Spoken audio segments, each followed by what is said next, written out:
grabar. Y vamos a saludar como, hola, hola, bienvenidas y bienvenidos a esta nueva clase, donde vamos a responder algunas dudas sobre la regulación hidrosalina.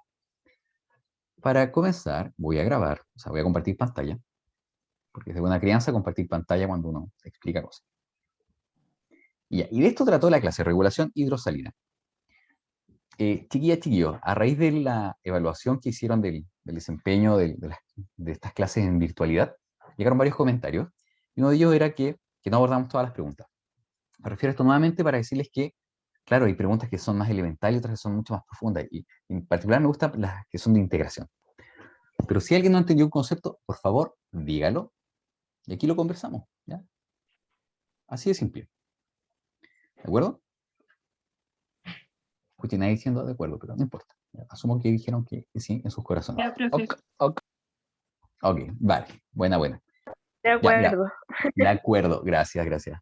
Miren, llegó una pregunta y mientras yo respondo, quiero que ustedes pregunten, cuenten chistes, ¿verdad? Como ustedes quieran. Alguien pidió por ahí repasar esto acá. Esto era una actividad, ya que había que hacer en la clase, la cual consistía en pensar cuáles eran las consecuencias de estos 4 fenómenos ante los volúmenes de líquido intracelular y extracelular, el volumen de sangre y el hematocrito.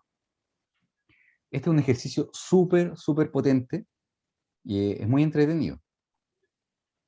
Esto fue respondido en el video, así que ustedes lo dieron ver. Sin embargo, por ahí pidieron que lo repasáramos. Así que eso vamos a hacer. Lo vamos a hacer grupal. Y lo vamos a ver de esta siguiente forma. La diarrea. Levante la mano quien nunca ha tenido diarrea. ¿Nunca ha tenido? ¿Qué? ¿Nunca ha tenido diarrea? Yo no te creo. Te apuesto que no te acuerdas porque eras muy chiquitito, pero creo que no hay nada más democrático que tener urgencia por ir al baño. Ya, eso es transversal. Transversal. Bueno, cuando hablamos de diarrea nos vamos a referir que es líquida, ¿sí? Estamos hablando de pérdida de líquido. Entonces, imagínate una diarrea muy incómoda. Bueno, aprovecho si alguien está desayunando, pero que no sea tan el caso. Imaginen una situación de diarrea y tus deposiciones son muy líquidas. Entonces la pregunta es, ¿qué le pasa a tu líquido intracelular, extracelular, volumen de sangre y hematocrito? ¿Qué dice el público? Abro micrófono. Alguien puede interpretar ya esa imagen que está arriba, ¿no? Que dice osmolaridad, litros, y CF, que es el líquido intracelular, y el SF, que es el líquido extracelular. Aclarar algunas variables. Abajo, litros significa volumen, o sea, una unidad de volumen. Y osmolaridad, ahí me caigo. ¿Alguien sabe qué es osmolaridad?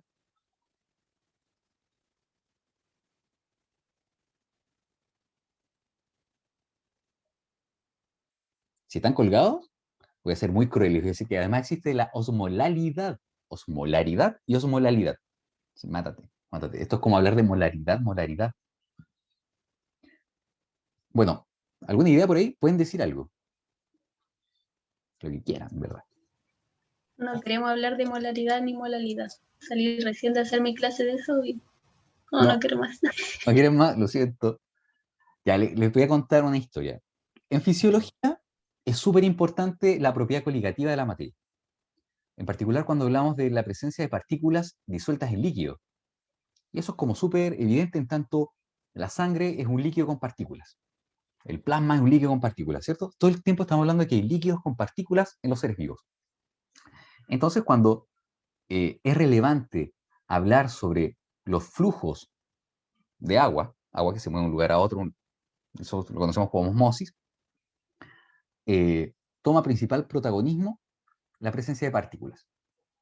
Tenemos que tener claro que no es lo mismo un mol de sal que un mol de glucosa. ¿Por qué no son lo mismo en términos de los efectos osmóticos? ¿Por qué no es lo mismo un mol de sal que un mol de azúcar? Quien me diga el sabor puede apagar su computadora ahora mismo. Por tamaño, por propiedades físicas de cada una. Ya, por ahí va. Sí, sí, sí. Es como lo que yo pondría en una prueba. Pero quiero que seas más específico, más específica en tu casa. Y piensa, Mm. ¿por qué un mol de cloruro de sodio no es igual que un mol de glucosa? Bueno, igual lo dijo como en la clase, la sal se disocia en iones, la Exactamente. glucosa no. Exactamente. Entonces, muchas gracias. Y fíjate que al disociarse, entonces vamos a tener iones en solución, genera el doble efecto osmótico. Hagan el ejercicio de poner en un solo recipiente agua con sal, con azúcar, y se van a fijar que la que tiene mayor osmolaridad es la que tiene el mol de sal, porque va a arrastrar más agua consigo, porque tiene mayor cantidad de solutos disueltos. Por tanto, podemos responder la pregunta de qué es la osmolaridad. La osmolaridad es una propiedad coligativa de la materia que nos va a dar cuenta de la capacidad de arrastrar agua. Dicho en físico-químico, como lo diría Boris Weiss, como lo diría Marcelo Campos u otros del ámbito, no sé si lo dirían, como lo diría el Castellan, ¿verdad? El libro de físico-química, la osmolaridad relacionada con la presión de vapor de un líquido. Mientras más solutos posee un líquido, menor presión de vapor. ¿De acuerdo? Eso que es sinónimo básicamente de que va a arrastrar agua consigo. Dicho muy en flight, algo que posee una alta osmolaridad tiene mayor concentración de solutos. Esa es la mnemotecnia. Esa es para la fisiología de la calle. ¿Ya? Para la fisiología de la calle, mientras más osmolaridad, tiene más solutos. Chao. Y era. Entonces ahora veamos qué pasa con la diarrea. Pasaste al carrito de sopaipilla, te chupaste los dedos, ¿y qué pasó un par de horas después? Tras la diarrea líquida, tenemos que pensar que esta diarrea arrastra agua consigo. Esa agua que arrastra el contenido intestinal proviene de las células del intestino. Por tanto, pasó líquido de las células del medio del cuerpo al lumen del intestino. Entonces ahí podemos ver la primera que dice pérdida de líquido que es isosmótico al extracelular. Y es que claro, en el water va a llegar líquido que tiene la misma concentración de sales que el líquido extracelular. Porque es el líquido que pasó al lumen del intestino. Entonces ahora uno va a ver el esquema de arriba, el torpedo, claro, hay una reducción del volumen, porque este marco, el de la línea continua, te indica cómo era el volumen y la osmolaridad antes de la sopaipilla, y esto así en líneas segmentadas es el volumen después de la sopaipilla, o sea, después de la diarrea. Y se pierde entonces volumen de líquido extracelular porque se va con las deposiciones. ¿Hay cambios en la osmolaridad? Si se dan cuenta, no, porque no tuviste una diarrea de agua pura, ni una diarrea salobre, sino que fue una diarrea isosmótica, por tanto, la osmolaridad, la concentración de iones y partículas en tu líquido intra y extracelular no van a ser modificadas. Por ello no se modifica, ¿se entiende? Sí, Excelente. profe. Sin embargo, ¿hay alguien acá intolerante a la lactosa? Para mandarle una leche en cajita por delivery, ¿nadie? Y que luego nos cuente su experiencia. Profe, yo, o sea, me hace mal la leche, pero no sé, no tengo como el diagnóstico como eres intolerante a la lactosa. Ya, entonces lo supongo. Me pasa con el plátano, lo mismo.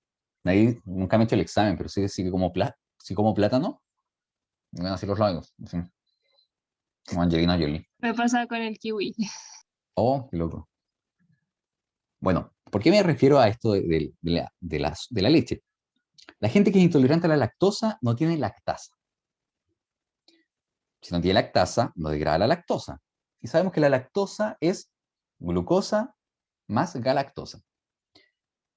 Entonces imagínate que de pronto pongo azúcar en el lumen de tu intestino. ¿Qué pasa si pongo azúcar en el lumen de tu intestino y esa azúcar nadie la digiere? ¿Se moverá agua de alguna parte? En efecto, ¿cierto? Desde el órgano va a pasar agua al lumen del intestino. Y en ese caso podríamos pensar que va a ser una diarrea que va a arrastrar agua, principalmente, y no otros componentes. O sea, ahí podríamos modificar este esquema y veríamos que la osmolaridad quizás podría ser distinta. Pero va dependiendo del caso de cómo se arrastre el agua hacia el lumen del intestino. ¿Queda claro, chiquillas, chiquillos, el concepto de osmolaridad, los cambios de volumen. Sí, profe. Si alguien no entiende, pregunte, no hay problema. Bueno, voy a seguir hablando de la osmolaridad, que he dicho en flight era como la concentración de solutos, ¿ya? Pero que no aplica tanto así. ¿Alguien me puede decir por ahí cuál es la osmolaridad de la sangre humana? Es un dato que uno debe manejar, ¿ya? Es como Creo que un era como dato 300 osmo algo, perfecto. 300 miliosmoles, miliosmoles. exacto. Y el agua de mar tiene 1000. Sí, Entonces, dijo 1200. exacto. Entonces uno tiene que pensar que la sangre es entre 3 a 4 veces más diluida que el agua de mar. Eso va para el dominio conceptual. Ya, entonces, en resumidas cuentas, esa sopaipilla sabrosa cuyas consecuencias fueron nocivas en términos de, no tu dignidad, porque no es indigno tener diarrea, sino, o Vale la pena, sí. Estaba rico. sea, te digo, cuando yo estudié pedagogía en Lusach, durante 2 años y medio, solo tomé de 11 sopaipilla de Estación Central, Con eh, diarrea, que fue más efectivo que la Pfizer y todas las vacunas juntas. me imagino. Bueno, sí.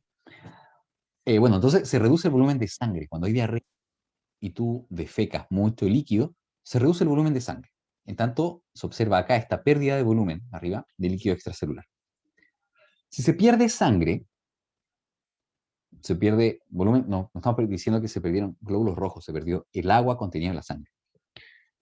La presión arterial, fíjense, se reduce. ¿Por qué se reduce la presión arterial? Por ahí hubo una pregunta sobre presión arterial y la sal, que lo vamos a responder de ahí. Porque se reduce el volumen, ¿no? Exacto, De la exacto. sangre. Entonces, exactamente, entonces ahora eres como una bombita de agua que le bajaron la cantidad de agua y hay menos Sí, presión sí, sí. hidrostática, menos urgencia hacia las paredes elásticas, en este caso de tu vaso sanguíneo. ¿Por qué incrementa el hematocrito?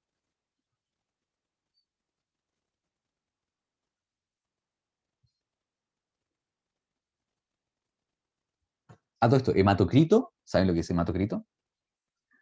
El hematocrito, chiquillas, chiquillos, es el porcentaje de glóbulos rojos que hay en tu sangre por una unidad de volumen determinada. Es decir, yo tomo sangre y lleno un filamento, que es como un capilar de sangre. Lo centrifugo y se separan los componentes en función de su densidad. Entonces te quedan todos los elementos figurados en un lado y el plasma al otro.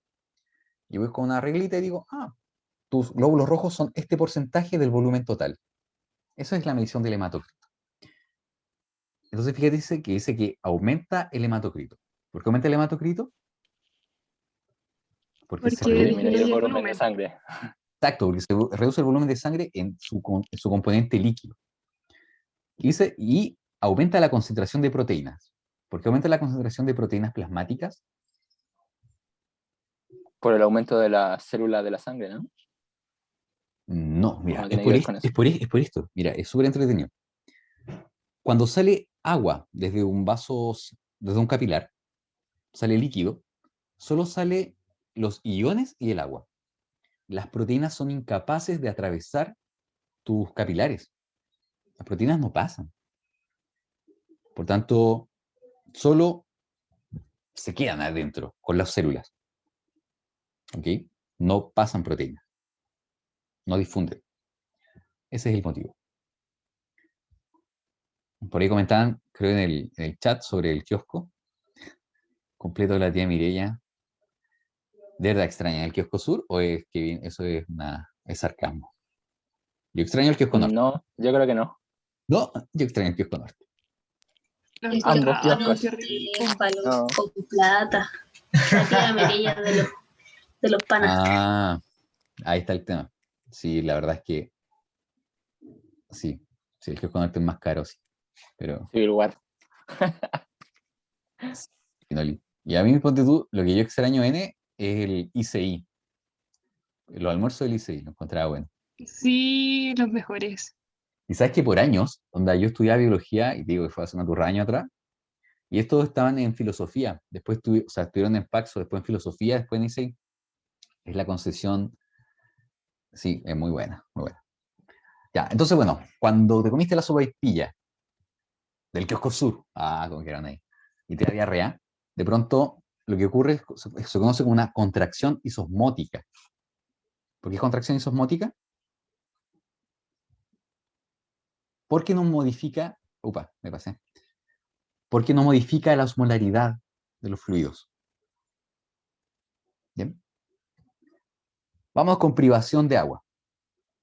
Alguien ya podría, y sin intervenir mucho, yo de mi parte, explicar por qué se genera esto ante la privación de agua. Que alguien se tire a la piscina. Vamos, ¿quién? Bueno, disminuye Vamos, el volumen de agua. Al no tener agua, ¿ya? aumenta la osmolaridad, como decía usted el término flight, que hay más soluto que solvente. Ya. Y bueno, creo que entre líquido extracelular e intracelular igual como que no cambia mucho, o sea, ambos disminuyen. Ajá. O sea, claro, muchas gracias. ¿Ah? Creo que solo la única impresión que yo te podría como decir es que dijiste hay más solutos que solventes. Ahí te transformas en el hombre pasta. No como de pastaza, sino como de el hombre que tiene más sal que agua. Entonces, me imagino que es como pastoso. Y nadie se va a volver pastoso, jamás. Estarías pero requete muerto. Lo que sí coincido es que disminuye la concentración de solvente y soluto aumenta un poquito. Pero no, nunca va a ser más que. Cuando te privas de agua, fíjate que lo que ocurre es que tú, ser humano, pierdes líquido. Nota el margen, hay animales que jamás toman agua en sus vidas, jamás beben agua, jamás. Entonces esto hay que aclararlo, esto es para el ser humano. Si nos privamos de agua, y vamos a ir viendo el torpeo que nos ofrece la diapo, pierdes líquido que es hiposmótico al extracelular. ¿Alguien me puede explicar Profe, eso? ¿qué Sí, dime. significa hiposmótico? Ah, ya. Buena pregunta. Poquito. Hipo significa que es menos. Hipo, bajo. Y osmótico hace alusión a la concentración de solvente y soluto, esa relación. Entonces, por ejemplo, cuando tienes agua de la llave, es hiposmótica respecto a un té con 2 cucharas de azúcar, porque tiene menos concentración de azúcar que el agua, que el tecito, ¿cierto? O podríamos decir que un vaso de un té con 2 cucharas de azúcar es hiposmótico respecto a una Coca-Cola que tiene como medio kilo de azúcar. Por tanto, el concepto de hiposmótico siempre va a ser relativo cuando tú comparas dos cosas. Aquel componente, aquel elemento que posee menos solutos va a ser hiposmótico respecto a otro, que posee más solutos. Entonces, ¿me podrías tú dar un ejemplo de algo hiposmótico? Piensa en algo cotidiano, cualquier cosa. Algo, siempre algo respecto a otro, ¿no? A ver si te ayudo. Te doy Ay, no sé, por ejemplo, la energética, o sea, el agua mineral con una energética. El agua mineral es Perfecto. hiposmótica respecto a la energética. Excelente, excelente. Tal cual. Entonces, fíjate que cuando estamos privados de agua, no tomamos agüita. A todo esto tomen agüita, chiquilla, chiquillo. ¿Ya? Sería. Cuando ustedes no toman agua, pierden líquido hiposmótico respecto al extracelular, al líquido que circunda la célula. Quiero que alguien me diga por qué.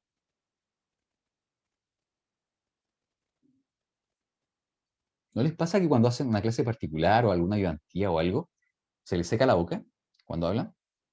Más allá del nerviosismo y el sistema simpático parasimpático que actúa ahí, ustedes hablan y pierden vapor de agua. Si sus cuerpos están a 37 grados, pierdes vapor de agua. Tu piel pierde agua, vapor de agua. Tus mucosas, así la nariz, ¿cierto? Pierde vapor de agua. Tus ojos pierden agua. Básicamente, a través de tu piel pierdes agua. Y esa agua no arrastra ningún soluto. O sea, a nadie se le evapora agua con iones. ¿Te das cuenta? Por eso tiene una pérdida constante de agua que es hiposmótica. Siempre vas a perder agua hiposmótica. ¿Existe algún bicho en la naturaleza, algún animal que pierda poca agua en términos de agua hiposmótica? Por ahí en el chat, ¿alguien dijo algo? Ay, sí, yo también tenía la misma pregunta que Kevin. ¿Por qué entonces cuando sudamos es salada? como el sudor. Ah, es una secreción glandular, que no es lo mismo que la pérdida de agua evaporativa que ocurre sobre los tejidos. Ah, aquí. Uno es una estrategia activa. Fíjate que las glándulas sudoríparas están inervadas por el sistema nervioso autónomo. ¿Qué de nervioso? ¡Pum! Que sube. No tengo idea en qué te ayuda. Está nervioso y sudar creo que te delata. Es pésima estrategia como ponerse coloradita. O tengo calor, que sube. Ya, esa sirve porque te enfrías. ¿Cierto? Transmites calor al agua sobre la piel y esto se evapora y con ello se lleva la energía. Pero cuando hablo, chiquillas, chiquillos, de la pérdida de líquido hiposmótico respecto al extracelular, me estoy refiriendo al agua que se evapora continuamente desde la superficie de tu cuerpo. Más aún en superficies que están altamente vascularizadas, como por ejemplo la lengua. Dicho sea de paso, esa es la estrategia termorregulatoria que emplean los perros para bajar su temperatura. Se pone la lengua, jadeas y generas una convección activa de aire sobre la lengua, lo cual arrastra vapor de agua que lleva calor. Ya, les pregunté por qué, a qué animales tienen, la verdad, una muy baja pérdida. Entonces imagínate un animal acorazado, tal que no se le evapore agua. Como por ejemplo un reptil, Armadillo. un armadillo. Oye, te cuento, Milan, que hay un armadillo, quilquincho en el norte, que jamás toma agua. En Chile hay 3 especies de armadillo, y la del norte no toma agua, jamás. La de Magallanes es bastante fácil de domesticar. Solo voy a decir eso.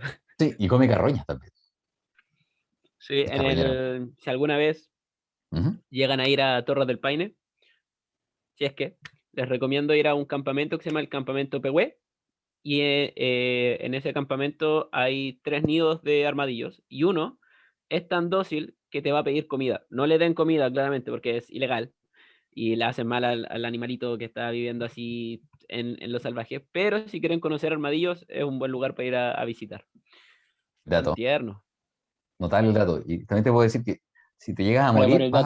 vas a hacer comida del armadillo. Eso es lo que te puedo decir respecto a su actividad carroñera. Pero muy buen dato. Bueno, entonces el armadillo de las 3 especies que tenemos en Chile, el del norte jamás toma agua. O sea, el gallo no conoce el agua. Para que noten. Ya, entonces tú, humano, te sitúas en Santiago Centro en enero, 12 del día, asqueroso, no hay sombra, y pierdes líquido. Ese líquido que pierdes proviene de todas partes. O sea, estás evaporando el líquido y rápidamente se generan desplazamientos de agua al interior de tu cuerpo para compensar, o sea, no para compensar, que compensan la pérdida. Es decir, si el líquido se perdió desde el extracelular, inmediatamente el extracelular se torna hiperosmótico. Lo imaginan, ¿no? Y el líquido intracelular va a perder volumen, equilibrando las concentraciones. Realmente hay un arrastre completo y eso hace que ustedes vean pérdidas de volumen en el intracelular, en el extracelular y un incremento en la osmolaridad en ambos, que es lo que se observa acá arriba. ¿Bien? ¿Alguien tiene alguna noción de por qué intracelular es tan grandote acá y extracelular tan chiquito o más pequeño? No. Pero murió el profe. Perdimos al profe. Sí, Profe.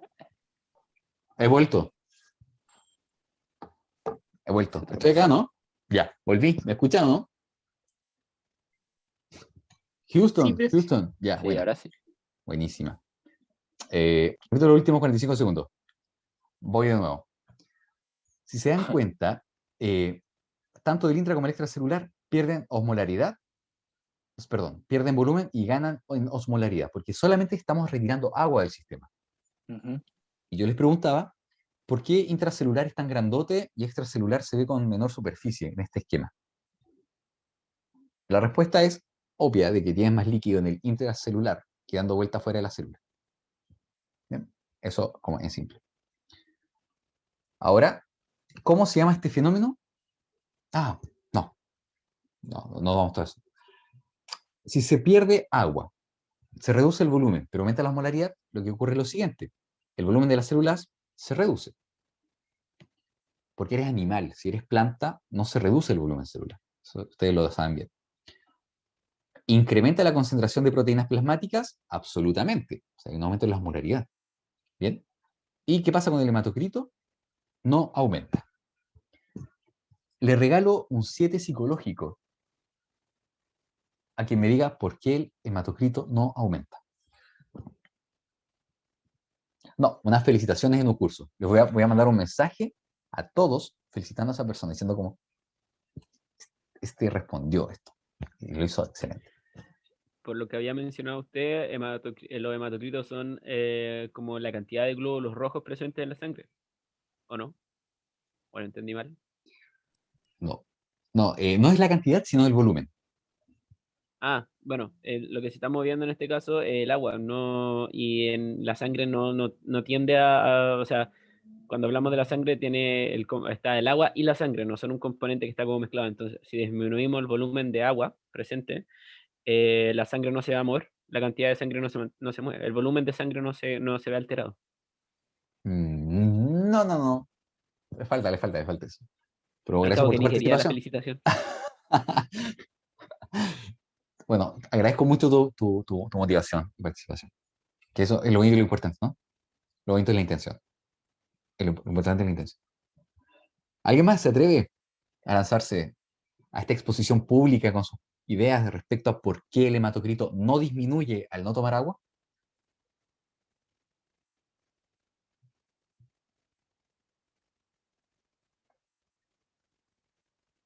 Nadie, ya.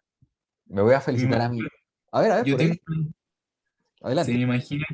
se me imagina que porque existen bombas que están como preocupadas de que como que se mantenga como líquido, que mantenga el hematocrito estable, como dentro de la célula del cuerpo humano. ¿O no? Nada que ver. Kevin, acabas de decir algo que es muy inteligente. Muy inteligente. Tienes mucha razón respecto a la existencia de bomba en glóbulos rojos. Eh, estoy de acuerdo contigo y eso funciona principalmente en aves, ¿ya? Pero no aplica a este caso humano. Este caso humano, Yes. no sé si alguien más quiere intentarlo.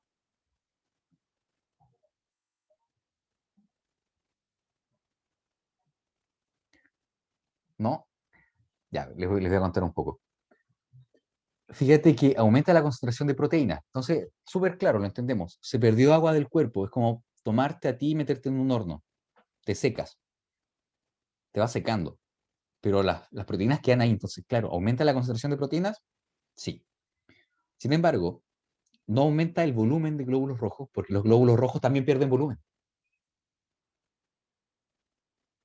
Si el glóbulo rojo perdió volumen, cada uno se volvió más chiquitito, entonces la suma total del volumen de ellos también se reduce. No sé si se entiende. Sí, profe. ¿Se cacha? Ya. Ahora, debo rescatar lo que dijo Kevin, en tanto lo que él menciona es absolutamente cierto para aves. Eh, les cuento que fui cotutor de un tesista de biología ambiental y el cabro deshidrató aves y analizó múltiples cambios. Y lo entretenido es que los glóbulos rojos, esto fue en chincoles, aumentaban su actividad metabólica. Entonces tú deshidratas un ave y los glóbulos rojos se volvían como máquinas de producir energía. Esa energía les permite expresar proteínas de membrana, que es lo que decía Kevin, que bombean iones dentro del glóbulo rojo. Entonces hacen que incorporen agua activamente. Y es que los glóbulos rojos son súper, no sé la palabra, pero sí son plásticos, entre comillas, respecto a los cambios ambientales. Pero este no es el caso del ser humano. ¿Ya? ¿Y saben por qué? Ya, quien diga el por qué, ahora sí que se lleva las felicitaciones y una carita feliz. ¿Por qué por qué los glóbulos rojos de los mamíferos serán tan distintos al de las aves? ¿Por qué responderán distinto? Si somos vertebrados, tetrápodos, homología en los brazos, en las alas. ¿Cuál será la gran diferencia? Creo que es porque el sistema respiratorio es distinto del de las aves, como... Bueno, que Mira, son distintos, muy, muy, muy distintos, pero no es la respuesta. La respuesta radica en qué, y aquí se las tiro para no alargar esto infinito, que las aves tienen glóbulos rojos con núcleos y con mitocondrias. Por tanto, sensan, expresan genes, sintetizan cosas, tienen actividad metabólica, producen mucho ATP. En cambio, los glóbulos rojos de los mamíferos no tienen ni núcleo ni mitocondrias. Esta carencia de núcleo y mitocondria de los glóbulos rojos mamiferianos es súper exclusiva. Peces, anfibios, reptiles, aves, todos tienen glóbulos rojos nucleados. Y el tener núcleo y además tener mitocondrias te permite responder bacán ante el ambiente. Por ejemplo, ¿se acuerdan la semana que vimos los peces del intermareal, la clase de temperatura? Un pez situado en agua, en un charco, en una poza, que se calienta mucho, sus glóbulos rojos dicen, oye, oye, oye, aquí está pasando algo, y expresan proteínas para evitar que las proteínas se desplieguen.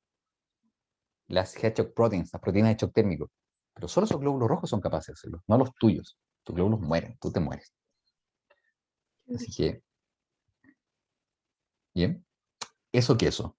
Entonces, bueno, esto de no tomar agüita se llama una contracción hipertónica. Se contrae el volumen y en condiciones hipertónicas. Mensaje, tomen agüita chiquilla, chiquilla.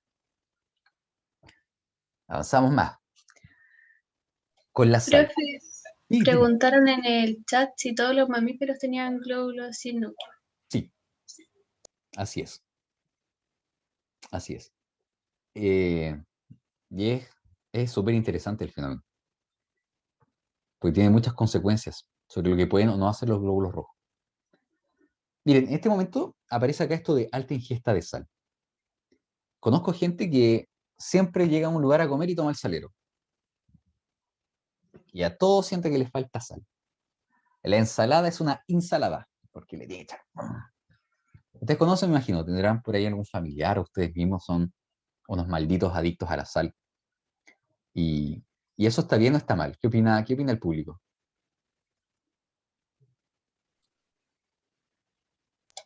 La vida es una sola y hay que vivirla. Eso opino. Los Eso, papitas son con sal. Ah, pero tus riñones. Ah, pero tus riñones. claro. Ya. Existen los que les gusta la sal y los que no les gusta tanto la sal. Les cuento que el 25% de las personas adultas en el planeta, que es como 1 billón de personas, tienen hipertensión. O sea, 1 de cada 4 tipos ya de la edad de ustedes presenta hipertensión. Y aquí hago un paréntesis antes de hablar entonces de los efectos intracelulares y todo, y me refiero a la hipertensión, que fue una pregunta que me parece que es muy interesante y que cruza varios temas relacionados también con las tareas. Así que es potente la pregunta. Primero que alguien me diga lo que es la hipertensión, o lo que piensa o lo que sabe de hipertensión.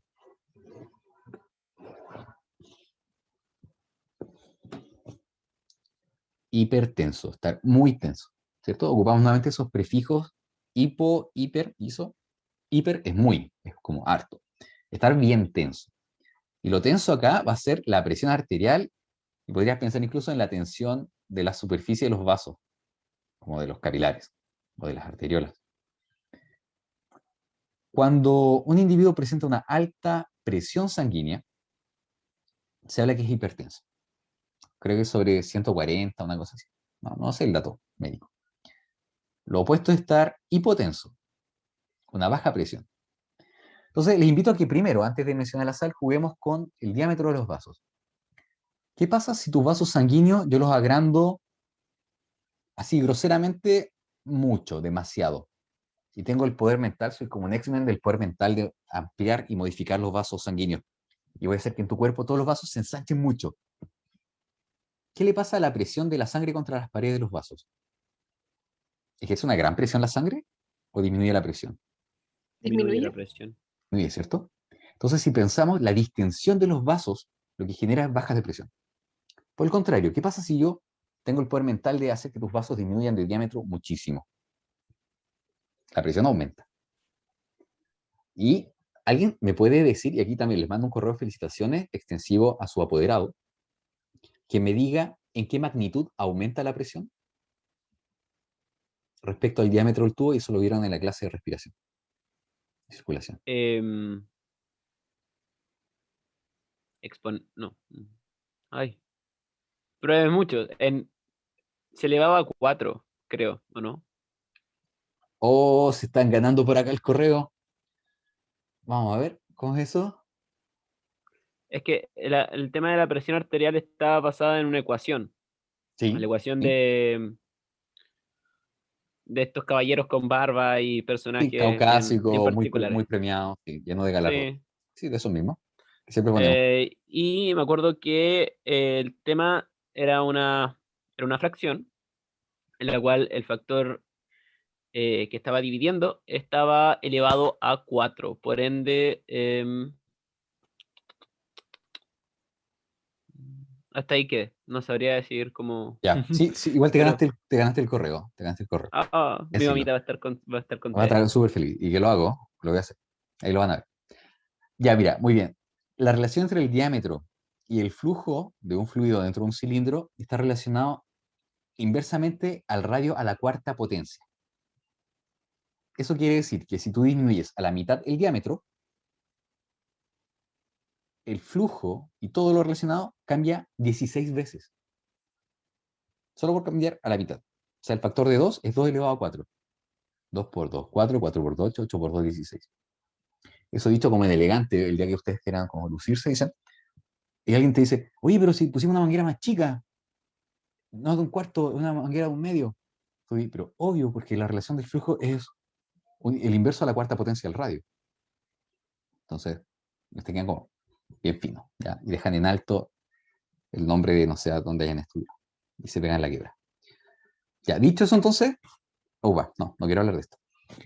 La noción que tenemos que tener de la presión del ser hipertenso es que existe una gran presión sobre los vasos.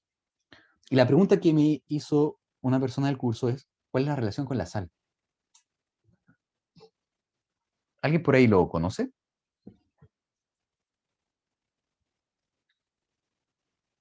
Porque siempre se recomienda no comer sal, bajarle el sodio.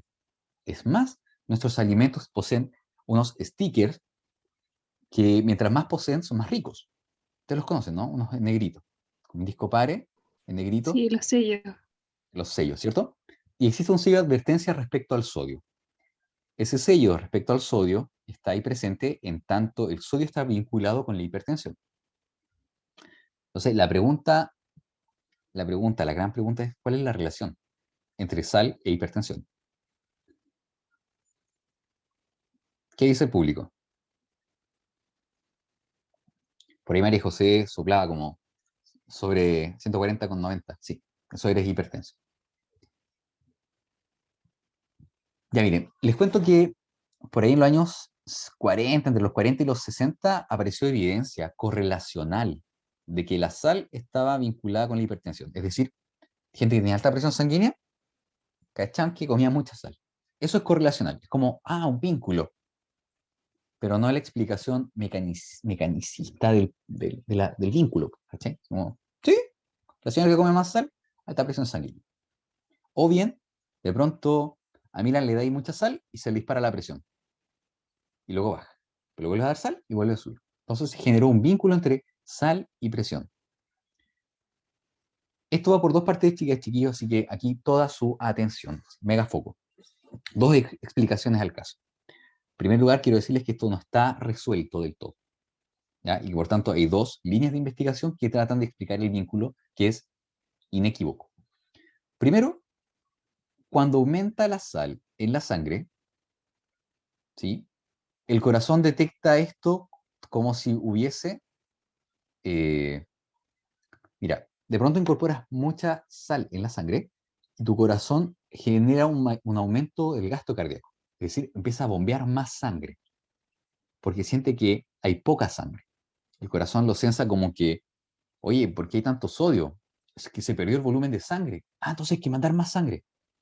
Tu corazón aumenta el gasto. Entonces empieza a bombear con más fuerza.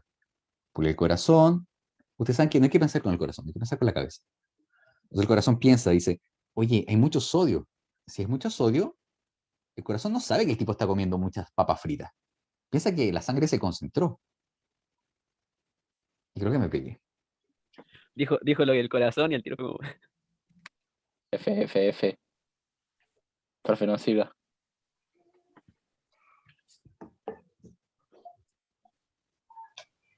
Pucha, iba tan emocionado a explicarlo. Me quedo con que no hay que pensar con el corazón. Pensar con- Ahora volví, perdonen. Oye, lo siento, mal internet. Eh, no sé si me escuchan en este momento. Lo escuchamos. se Quedó escucha. en... Sí. No hay Ya, que bacán. pensar con el corazón, hay que pensar con la cabeza. Ahí De quedó. acuerdo, ya, perfecto, perfecto. Entonces, imagínate que a veces el corazón se manda solo y tu corazón dice, oye, hay mucho sodio.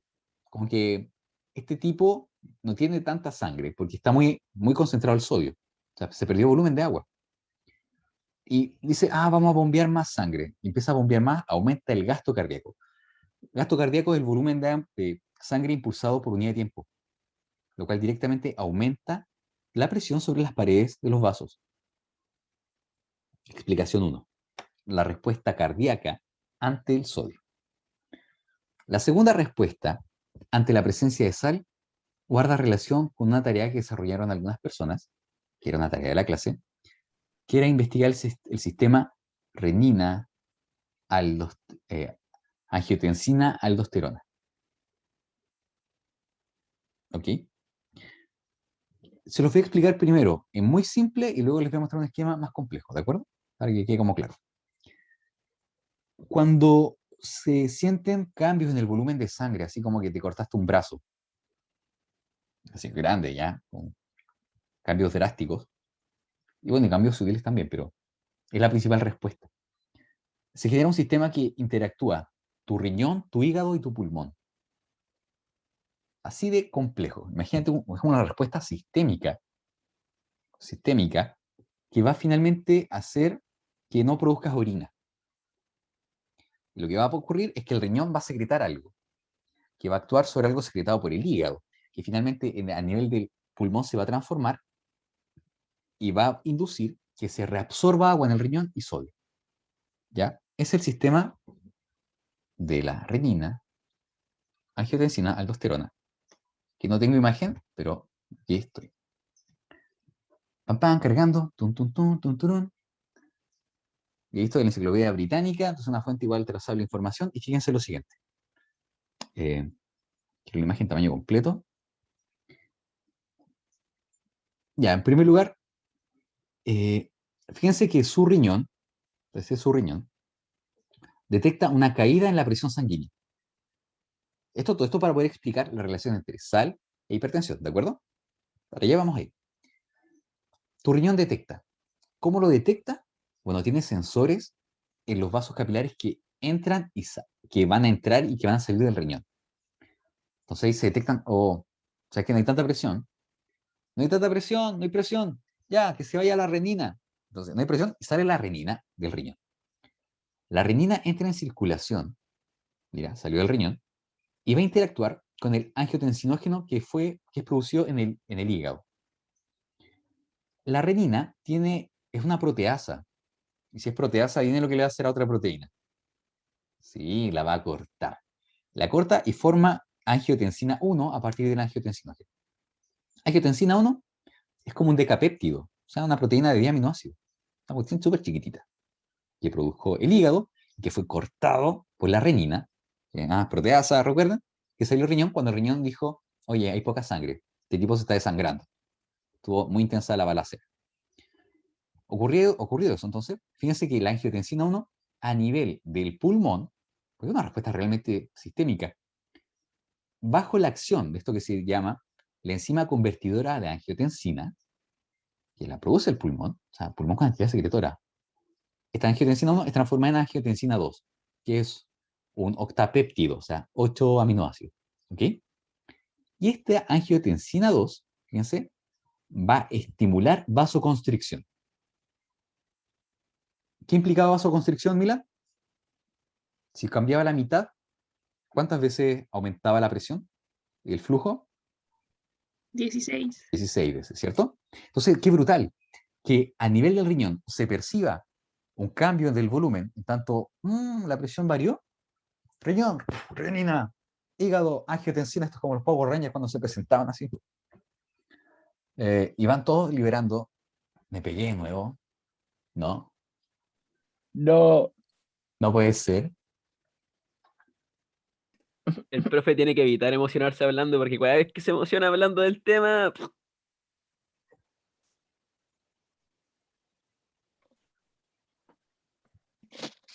la cuestión.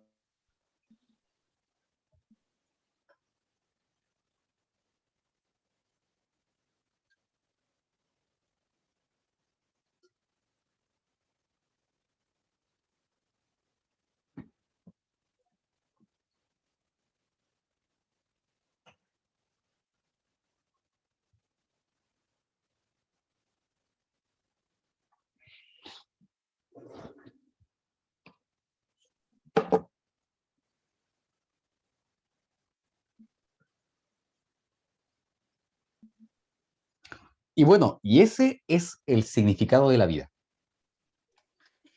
Ya. Te No, ya, ahora sí. Entonces, Sí. sí escuché eso de emocionarse y lo escuché. Yo lo escuché todo el tiempo. Ustedes a mí no. Cuidadito, ¿no? Cuidadito, le dice. Ya, entonces vuelvo y no me voy a emocionar para que esto no se pegue. Básicamente, entonces, debemos entender que existe una respuesta más allá del nombre, porque esto jamás puede que lo expliquen ustedes en un curso, pero quiero que entiendan cuán complejo es y bonito. Tus riñones detectan cambios de presión, liberan una proteasa que va a actuar sobre otra proteína que liberaba el hígado y van a formar entonces en esta unión la angiotensina 1, que a su vez va a ser procesada por por una enzima secretada por los pulmones y forma angiotensina 2, que va a actuar, fíjense, sobre los vasos sanguíneos, reduciendo su diámetro y con esto aumentando el flujo, la presión y el flujo a la cuarta potencia del radio. Y no solo eso, la angiotensina 2 va a volver hacia los riñones, porque todo vuelve al inicio, todo es cíclico, y nos vamos en lo místico, y nos acercamos a las glándulas suprarrenales, que están sobre los riñones. Entonces, fíjate, esto comenzó con la renina y ahora volvimos acercando al riñón. Y estas glándulas que están acá, que son las adrenales que se sitúan sobre los riñones, deberían estar aquí puestas, van a producir aldosterona. La aldosterona va a actuar sobre este órgano, que es el riñón mismo, y lo que va a producir, fíjense, es la reabsorción de agua y sodio. Incorpora el sodio, pero nunca puedes llevarte un puro catión, te arrastra el anión, que es el cloruro. Entonces, en resumidas cuentas, que alguien me diga cuál es la consecuencia de la caída de la presión sanguínea. Si disminuye la presión, tu cuerpo responde o sea, no responde sino responde a través de un mecanismo que incrementa la presión sanguínea, reduciendo el diámetro de los vasos y aumentando el volumen de sangre, porque no vas a producir orina, tanta orina. ¿Se entiende, chiquillas, chiquillos? ¿Sí? Bien, vuelvo a la sal. Sí, profe. La gente que es hipertensa tiene este sistema dañado. Así funciona. Algunos elementos del sistema renina, angiotensina, aldosterona en las personas hipertensas, al consumir sal, inhiben algunos de estos elementos. Se conoce que el paso limitante, es decir, aquella enzima que actúa como de malas ganas, que no lo hace con voluntad, es la renina. Por tanto, muchos de los fármacos asociados a la hipertensión y fármacos experimentales relacionados con tratar las causas se basan en este esquema. ¿Ok? Hermoso y complejo. Por tanto, la sal afecta el sistema renina-angiotensina-aldosterona y aumenta el gasto cardíaco. Y el 25% de los adultos tienen hipertensión. Para terminar de hablar de hipertensión, quiero saber si a alguien le quedó claro o tiene dudas con esto.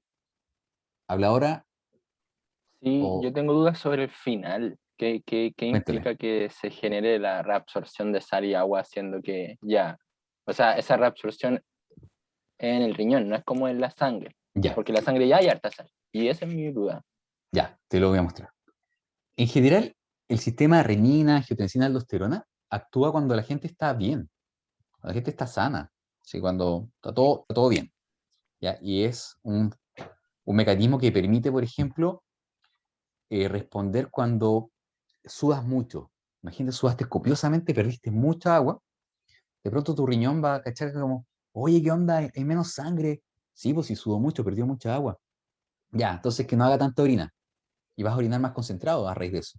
Entonces la aldosterona va a producir que tú no generes tanta orina. Y aquí te explico cómo. Este esquema te muestra los flujos, no, pero este es de urea. Quiero otro esquema, para no confundir. Pam, pam, pam. Acá. Fíjate que acá se filtra la sangre y se empieza, aquí pasa el ultrafiltrado, que es la sangre filtrada. Y aquí habían procesos de reabsorción de glucosa, ¿se acuerdan? Este es la asa de Henle, y hasta acá llega la orina en formación. Si la orina sigue más para abajo, o sigue en este ducto, va a llegar a los túbulos conductores, a los cálices, y se va por el uréter a la vejiga. En este punto, en este tramo, fíjate que va el proyecto de orina, la orina en formación. Si en este nivel llega una hormona llamada aldosterona que le dice, no, devuélvela a la sangre, vas a tener que esta agua, que iba a ser orina, se va a incorporar al flujo sanguíneo. Y eso hace que aumente la presión y que aumente el volumen de sangre. Si arrastras sodio, también arrastras agua. El agua jamás se mueve sola. El agua siempre se va a ir con algo. De lo contrario, fíjate que es un proceso muy activo. O sea, que, imagínate, es como sacarle el agua al mar. Para sacarle el agua al mar, o lo destila o hace osmosis inversa. Pero no es un proceso activo extraer el agua de algo que es salud. Tenemos que tener en mente que el sistema renina, angiotensina, aldosterona permite aumentar la presión sanguínea. Entonces va a aumentar tu volumen de sangre en tanto recupera agua de la formación de orina. Y eso lo he expresado acá. Entonces, la aldosterona actúa en los riñones, estimulando la reabsorción de sal y agua. Ya no sé si quedó duda de esto. ¿No? ¿Sí? Bien, sí, todo bien. ¿Sí? Maravilloso. Entonces, dicho eso, nos vamos a volver con un millón de diapos para atrás. Les recomiendo un texto, léanse el Constanzo. Está clarísimo toda esta materia. Estamos acá. Ya. Entonces ya hablamos de la hipertensión, de lo rico que es comer sal. A todo esto yo a la palta no le echo sal. Qué mal. Odio cuando me dan palta con sal. Todo, bueno, hablando ya de la hipertensión y todo, ¿alguien me podría explicar entonces este esquema? Tírase a la piscina. ¿Qué podría hacer? Cuando consumimos alta concentración de sal, vamos a incrementar la cantidad de sal presente en el medio extracelular, o sea, en el líquido extracelular. Por ende, aumentar esta concentración, el medio intracelular va a decir, ¡Eo! ¿Qué está pasando? Se está quedando sin líquido. Y le va a tirar líquido al extracelular desde el intracelular. Y por eso aumentan las osmolaridades en ambos puntos. Perfecto, perfecto, perfecto. Eso resume todo. Es básicamente que el intracelular le va a pasar al agua, el agua al extracelular. Y el extracelular ya tiene mucha sal, bueno, aumentó su osmolaridad, y el intracelular dice, bueno, me quedé sin agua, también aumenta. Eso me parece muy bien. Así que bien, de Milán. Te está ganando las felicitaciones. Está haciendo mérito, Milán. Como si se hubiese portado muy mal, pero no, siempre se porta bien en las clases. Entonces, veamos el torpedo. Incrementa la osmolaridad del extracelular. Claro. Y aquí pregunta curso, atención. ¿Por qué aumenta el primero la osmolaridad del extracelular y no del intracelular? Porque yo podría pensar que al comer mucha sal, voy a aumentar el sodio y el cloruro dentro de mis células. Porque eso no ocurre.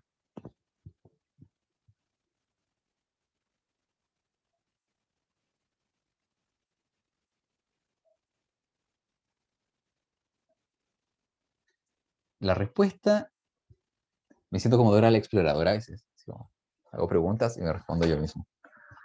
Ya, no importa. No importa, seré fuerte. tuviéramos clase en vivo y les hago la pregunta igual. Así como, dilo, si no, no hay recreo, maldita sea. Pero, bomba, sodio y potasio, dice Cristian. Bien, bien. Ahora, Cristian, nosotros podríamos entonces decir, quizás en términos más amplios, quizás antes de hablar de la bomba, porque es como muy puntual, podríamos decir que la concentración de iones dentro de la célula está muy regulada, muy regulada. Hay cationes que si tú los aumentas dentro de la célula, generan respuestas, por ejemplo, el calcio. Si el calcio entrara a la célula, como quien entra a cualquier lugar, se activarían vías de señalización intracelular. Liberación de neurotransmisores. En verdad es complejo. Y debemos tener súper claro entonces que son muy regulados los iones dentro de la célula. Y lo que tú mencionas, la bomba sodio-potasio, en efecto es como el gran mecanismo que nos permite tener bajas concentraciones de sodio. ¿Ok? Por ahí en el video respuesta de la clase de sistema nervioso, no sé si alguien lo vio por ahí, mencionaba por qué, y a raíz de una pregunta muy interesante que hizo alguien, de por qué existían esas concentraciones. ¿Por qué tenemos tan poco sodio dentro de la célula? Y lo que se propone, que me encanta como hipótesis, es que el origen de la vida habría surgido en ambientes acuáticos de baja concentración de sodio, que hacen inviable toda la actividad enzimática en altos niveles de concentración. Y básicamente nuestro medio citoplasmático sería un remanente de la composición iónica de aquellos ambientes primigenios que observaron los albores de la vida. ¿Ya? Tengo una lágrima. Para que lo tengamos en mente. Hermoso. Bien, entonces a esta cosa que es comer mucha sal, fíjate que finalmente si se reduce la osmolaridad y los volúmenes son desplazados, se reduce la concentración de proteínas plasmáticas, sí, y el hematocrito también. ¿Por qué se reducen? Porque aumentó el volumen, diluiste la sangre. Por eso se reducen. Y esto es una expansión hipertónica del volumen. Por ello, cuando ustedes coman una comida china, a los que les gusta la carne mongoliana con hasta salsa de soya o cosas así, o chapsui de verduras con alta salsa de soya, ya estamos más inclusivos con la gente vegana, o lo que sea que tenga mucha soya, y tengan mucha sed, oh, tengo sed, ¿qué te pasó? No, esta clásica expansión hipertónica del volumen que me da cuando como soya. ¿Y ahí tú qué haces? Ok, si tomamos una infusión isotónica de cloruro de sodio, esta es la última, ya, de esta, si están ya muy aburridos de esto. Isotónico, ¿qué quiere decir? Que es la misma concentración de iones que el plasma. ¿Y alguien me puede decir cuánta sal tienes en tu cuerpo por litro de agua?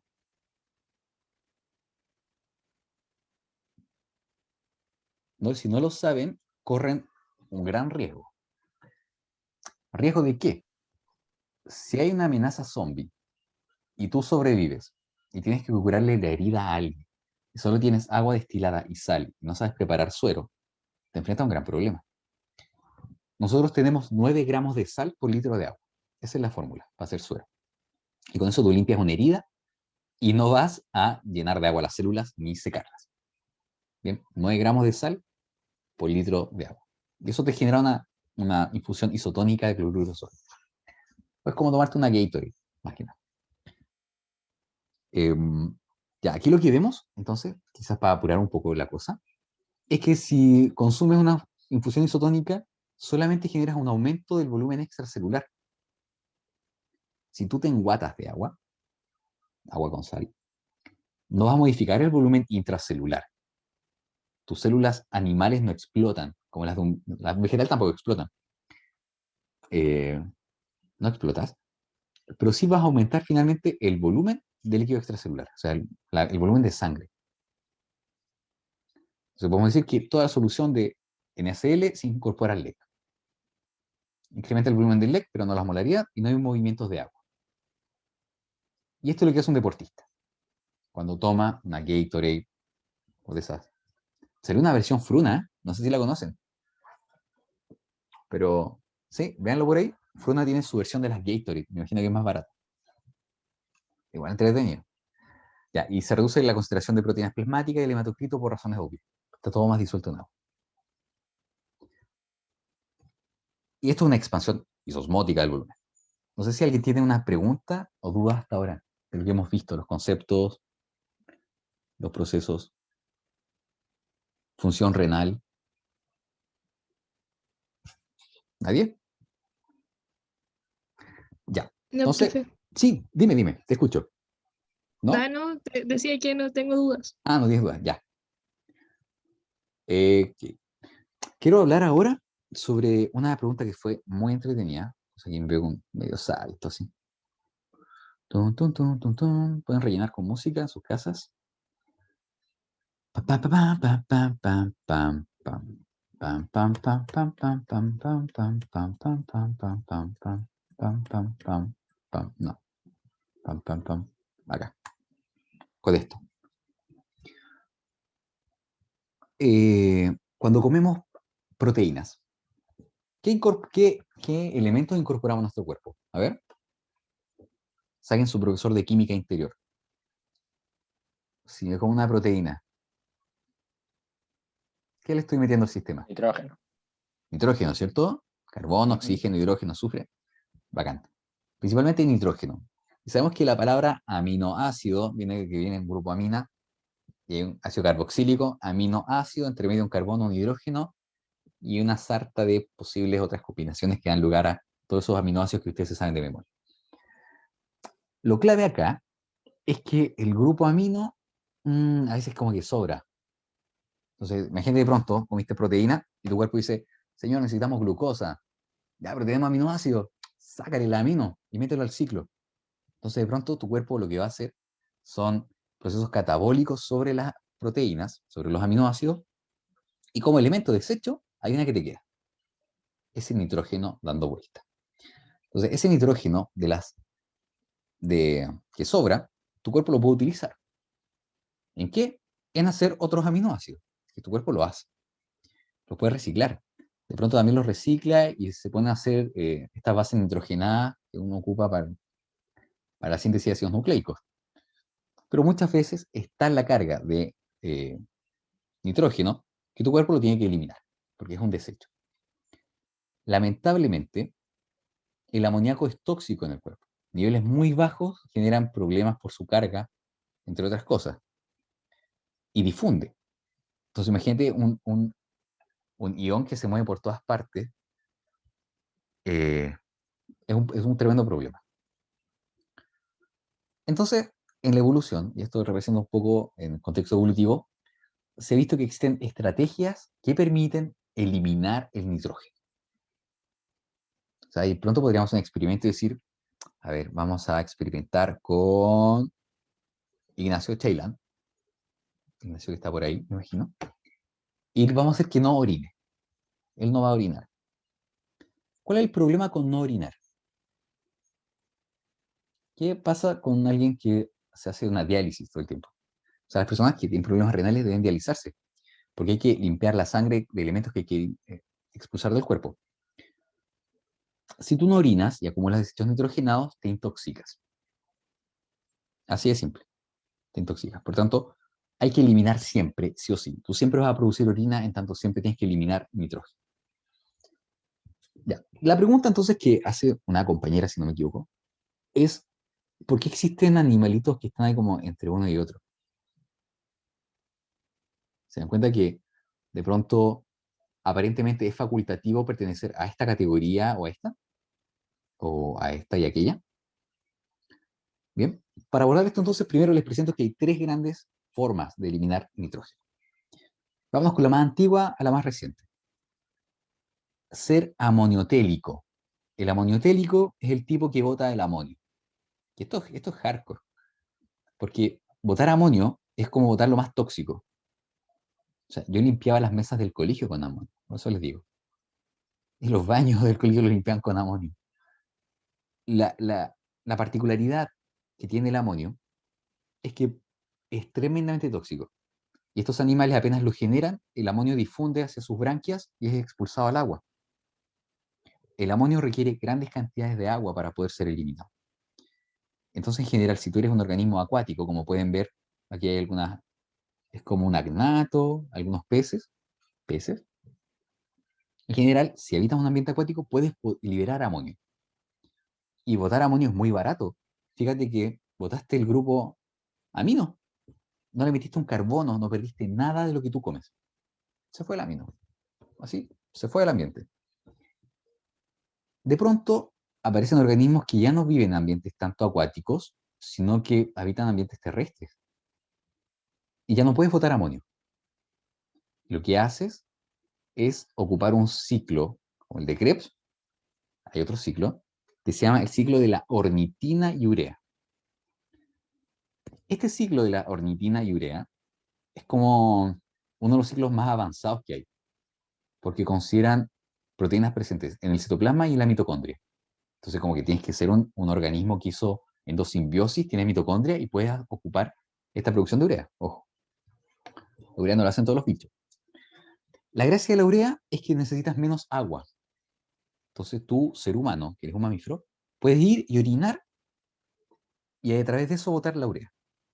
Si ustedes orinaran amonio, chiquillas, chiquillos, tendrían que orinar litros y litros y litros de orina. Mucha orina. Por tanto, no es viable un organismo terrestre amoniotélico.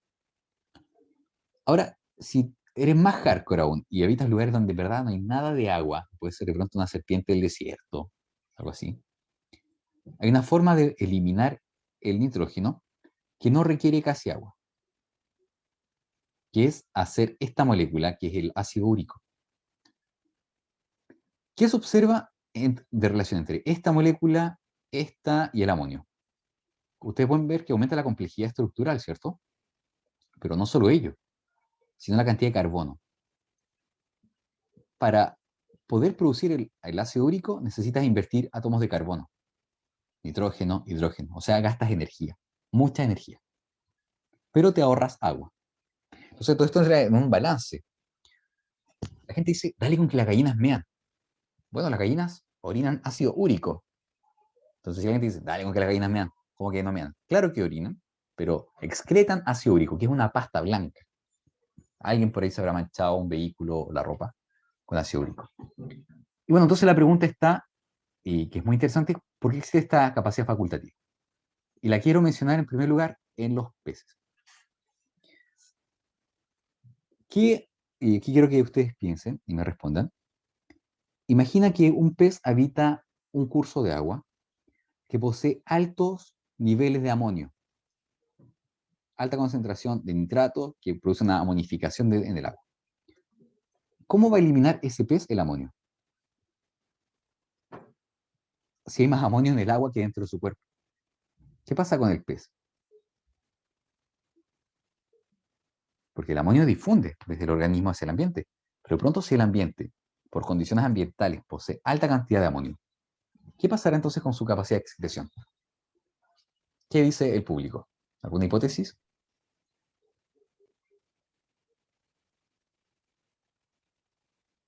¿Alguna idea? Bueno, les cuento, esto ya es raro, ¿no? Se generan dos fenómenos. En primer lugar, hay peces que son capaces de producir urea. Si el pez está situado en una condición donde el ambiente tiene alta concentración de nitrógeno, en particular de amonio, y el pez es incapaz de liberar el amonio, bueno, se aplica entonces el uso de algunos elementos metabólicos como este ciclo que yo les menciono de la ornitina urea y se elimina urea. Hay peces que son más bacanes todavía, que son capaces de salir del agua. Entonces ustedes tienen peces como, bueno, son como celacanto en verdad, placodermos, tiburones. Hay algunos peces que son capaces de exponerse al aire y allí perder por evaporación el amonio. Entonces el pez se expone parcialmente al aire y evapora amonio. Entonces fíjense que hay dos técnicas. En el caso de los anfibios, que pueden tener esta facultad, fíjense, de ser uricotélico o amoniotélico, destacan dos cosas. En primer lugar, las fases de vida. Los renacuajos, que son eminentemente acuáticos, tienen en su fase inicial de vida un metabolismo que es amoniotélico. Solo liberan amonio cuando son renacuajos. Sin embargo, en la adultez se vuelven uricotélicos, lo que les permite vivir fuera del agua y poder seguir vivos. Y lo más bacán todavía es que hay especies de anfibios que si tú los sitúas en condiciones de sequía, se cambian de uno a otro y se vuelven netamente urocotélicos y van a producir urea. Entonces, ahí está el caso clásico del Xenopus levis, esta rana africana de garras. El Xenopus ustedes lo conocen, ¿cierto? Porque lo han visto. El Xenopus vive en Sudáfrica, ese es el origen geográfico de esta especie. Y cuando se secan los ríos, se entierran en el lodo y pueden pasar un año sin comer, sin tomar agua, sin hacer nada. Su cuerpo se transforman en bombas de urea. Bombean urea y eso les permite incorporar agua a través de la piel desde el ambiente. Entonces, fíjense, en este caso, una estrategia de excreción se transforma en un mecanismo de incorporación de agua desde el ambiente. Bien, hermoso y desconocido. También quiero contarles que transiciones, por ejemplo, entre ser excretor de amonio o de urea, están mediados por hormonas como, por ejemplo, las hormonas tiroideas. Si tú a un anfibio le das hormonas tiroideas, aumenta la secreción de urea. O sea, existe un control desde, podríamos pensar, la regulación hipotalámica, en la percepción del medio, a la forma de excreción de urea. ¿Ok? No sé si alguien tiene dudas, esto no se entiende, es chino, pueden preguntar lo que quieran. Micrófono abierto. ¿Nadie? Por ahí en el chat.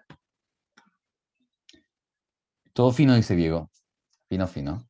Hasta que te caga un pájaro. Yo creo que eso no es tan fino. Y debemos recordar Me ha pasado, me ha pasado. pasado a mí muchas veces. Fíjate que la orina de los pájaros es ácida. Es ácido úrico. Y degrada el concreto. Es muy fuerte. Así que hay todo un problema ahí con las palomas. Con las palomillas.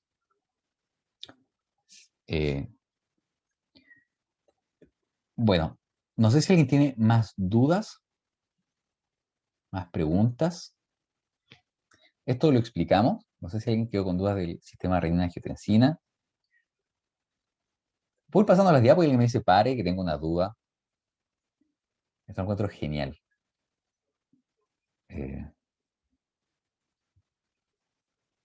Ya, y les hago la pregunta a ustedes, porque esto lo respondió solo una persona como tarea.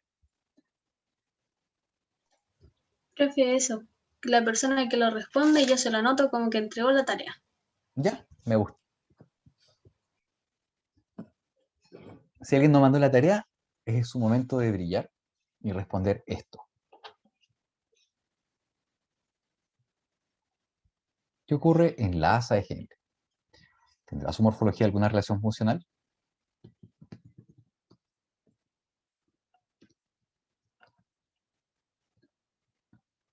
Ya, les voy a dar una pista. Hay animales que no tienen asa de Henle. Y si no tienes asa de Henle, te cuesta mucho concentrar orina. Ya más pista que esa. Ah, y otro dato. El asa de Henle es súper mamiferiano. Por ejemplo, los reptiles no tienen. Sin ni hablar de los anfibios. Los anfibios casi no hacen orina. Si tú me dices qué animal te gustaría ser, yo diría cualquiera, que no sea anfibio. Pero en verdad no haces orina. Te cuesta mucho regular. ¿Por ahí alguien? ¿Qué ocurre en la asa de Henle?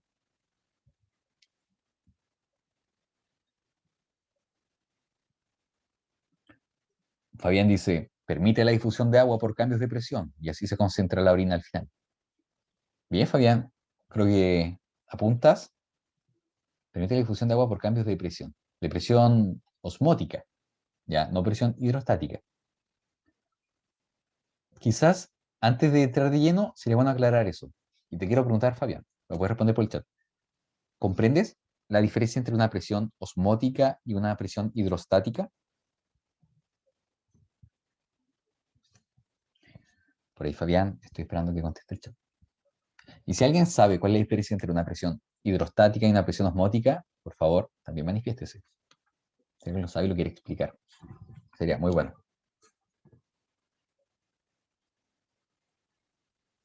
¿Nadie? Ah, me caigo y todos hablan. Pregunto y nadie habla. ¿Cómo son? Una presión hidrostática. ¿Qué diferencia tiene con una presión osmótica? Porque aquí Fabián responde muy bien, dice. Entonces, si esto fuera una prueba y Fabián escribiera lo siguiente, que la asa de Henle permite la difusión de agua por cambios de presión, y así se concentra la orina al final, estaría parcialmente bueno.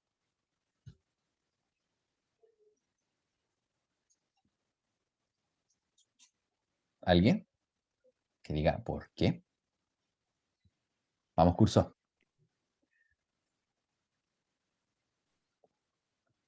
Dice Fabián, si mal no recuerdo, presión osmótico es con la concentración neta de soluto y la hidrostática tiene que ver con el volumen de líquido, acá agua. Sí, sí, se relaciona con el volumen. Osmótica, perdón. Osmótica, asterisco, asterisco, coma, perdón, dice Fabián. Y sí, sí, por ahí va. Fíjate que cuando hablamos de presión, y aquí, atención curso, presión hidrostática es la que tú sientes que ejerce el agua dentro de una bombita de agua en las paredes de la bombita de agua. Bombita de agua, bombita de agua. Dije como 10 veces bombita de agua. Se infla un globo, llénalo de agua, y sientes presión en las paredes, la presión que ejerce el agua, esa es la presión hidrostática, que es esa magnitud física que nosotros percibimos, ¿no? Por unidad de superficie. Esa presión es la que percibe, por ejemplo, el riñón al ejecutar la respuesta renina, angiotensina, aldosterona. Presión hidrostática. Tu corazón también sensa presión. Por ejemplo, todos dicen que el corazón bombea sangre y ya esa es su función de bomba. Pero también tiene función glandular. Tu corazón sensa presión hidrostática y libera algo que se llama el péptido natriurético auricular. ¡Ay, qué extrañas palabras está diciendo este señor! Pero sí, péptido natriurético auricular lo que hace es que regula finalmente la excreción del sodio. Y el corazón sensa y el corazón dice ya. Se secreta un péptido que regula. Entonces, presión hidrostática es la presión que se ejerce contra las paredes. La presión osmótica o coloidoscópica o oncótica, tiene muchos nombres, va a hacer alusión a la propiedad coligativa de cantidad de partículas presentes en la solución. Entonces acá, Fabián, en el caso del asa de Henle es la presión osmótica. ¿Ok? Es la presión osmótica. Y aquí lo podemos mirar de esta forma. Este es un corte del riñón y ustedes pueden ver que es una sección, bueno, transversal. Y fíjense que aquí dice presión relativa osmótica del tejido, desde la corteza hacia la médula.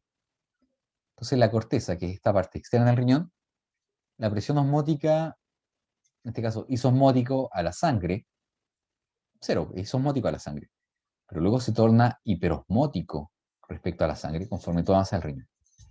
Resumidas cuentas, si quiero comerme un riñón, la parte del centro es salada, el borde no es tan salado. Ahora, esa concentración de iones no está dado por cloruro de sodio, por lo tanto no va a ser salado, sino que va a ser desagradablemente pasado a orina. El centro del riñón tiene fuera de los nefrones, tiene una alta concentración de urea, como ustedes pueden ver acá. Entonces, aquí este mismo esquema, que está acá dibujado en magnitudes de presión osmótica, está dibujado ahora en términos de la concentración de solutos. ¿Aumenta el cloruro del sodio hacia la médula renal? Sí, pero más aumenta la concentración de urea. Entonces, imagínate que de pronto tú eres agua circulando dentro de un tubo permeable al agua y te encuentras con que fuera una gran cantidad de solutos. Lo que va a ocurrir es que vas a pasar entonces desde el lumen del tubo hacia el medio externo, donde está esta concentración de solutos, que es lo que se evidencia acá, ya en este esquema. Entonces, este esquema básicamente es una representación de los cambios secuenciales que experimentarían las concentraciones de fluidos en el medio intra y extraluminal del lumen, luminal de la asa de Henle, donde podemos notar que esto te dice que es impermeable al agua. Entonces, básicamente, en el asa descendente es donde el agua va a salir del túbulo. ¿Ya? Para que lo revisen. Es decir, se filtra y acá vamos a tener que conforme vas ingresando hacia la médula del riñón, el agua va a salir. Entonces aquí tenemos flujos de agua. En la porción ascendente el agua no sale porque esto es impermeable al flujo de agua. ¿Ok? Entonces, en síntesis, la respuesta es: existe una relación morfofuncional entre el asa de Henle y la capacidad de concentrar la orina. En tanto, una asa de Henle de mayor longitud penetra hacia la médula renal, con ello integrándose hacia el gradiente de urea, permitiendo un mayor flujo de agua, ¿bien?, hacia el exterior del lumen del túbulo de la asa de Henle, digo, ¿ya? Y eso conlleva finalmente producir una orina más concentrada. Si tú tomas un mamífero marino, por ejemplo una ballena, o un chungungo, o un lobo de mar, ¿sabes cuándo toman agua dulce esos animales? Jamás, jamás toman agua dulce. Les cuento una anécdota. En Algarrobo, para los que ubican la isla Pájaro Niño y la Cofradía Náutica del Pacífico, que es un desastre ecológico, pero ese es otro tema, los chungungos se pasan a la cancha de fútbol, porque en la cancha de fútbol al lado de la playa, otra locura, y los chungungos abren la llave y se toman el agua de la llave, le encanta. En su vida conocieron el agua dulce, de momento les pusiste una llave y los chungungos aprendieron a abrir la llave. Y la gente de la cancha de fútbol que está al lado del mar tuvo que ponerle candado a esta llave para que los chungungos no dejen el agua. Porque los chungungos, además de nunca tomar agua dulce, no tienen conciencia ecológica respecto a gastar recursos. Y en general, nunca un mamífero marino toma agua dulce. Entonces ustedes podrán hipotetizar cómo son sus riñones. Serán riñones profundos respecto a la relación médula-corteza, porque tienen gran capacidad de concentrar la orina. ¿Bien? En cambio, animales que no viven en ambientes donde deben concentrar la orina, presentan riñones menores. ¿Ok? Eso. Bueno, no sé si alguien tiene más dudas, preguntas, consultas respecto al tema. O comentarios random, o lo que sea.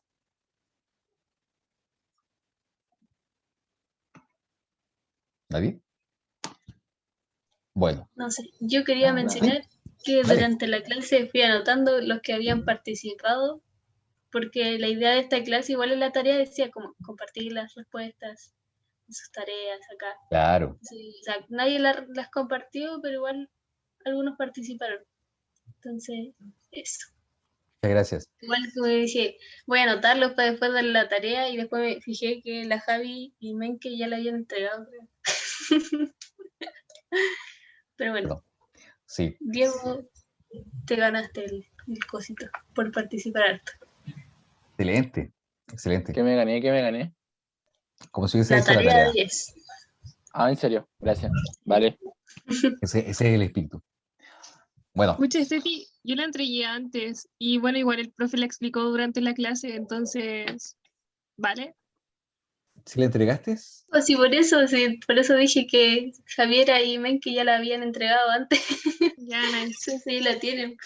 Es que Ah, como estaba la listo. sesión de tareas en cursos, igual yo leí como el enunciado y yo sabía que lo teníamos que compartir en clase, pero igual Me le quise acabroné. como preguntar, o sea, hice como la tarea y después luego la pregunta de clases. No, sí, eso lo tenemos clarísimo. Agradecemos que envíen las tareas y las preguntas. Sí. Bueno, yo creo que sin más, nos vamos acercando a la hora del almuerzo y espero que estén muy bien ustedes, sus familias, tengan linda semana. Quienes estén pendientes con la... ¿Podemos entregar las tareas atrasadas? ¿Sí? Sí. Kevin.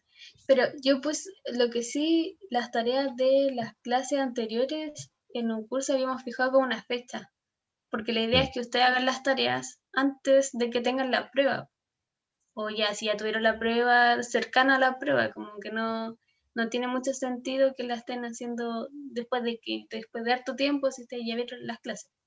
Entonces, Claro. las tareas de las clases que fueron evaluadas la prueba, yo dejé la fecha hasta hoy día. Y las tareas que vienen ahora, que es la clase 9, 10, y después las que vengan, esas todavía hay plazo, me las mandan por correo y no hay ni una tabla. Pero eso. Perfecto. Perfecto. Bueno, de parte de nosotros, el equipo docente del curso, nos quedan hartas pegas de evaluar trabajo, enviar cosas. Así que vamos a estar en eso esta semana. Y nada, espero que tengan linda semana, estén muy bien ustedes y sus familias. Cualquier cosa, nos escriben, nos dicen, nos cuentan. Y eso, que eso.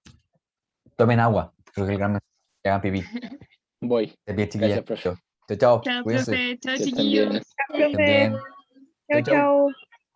chau. Chao, profe. Y como dicen en el mar, chao pescado.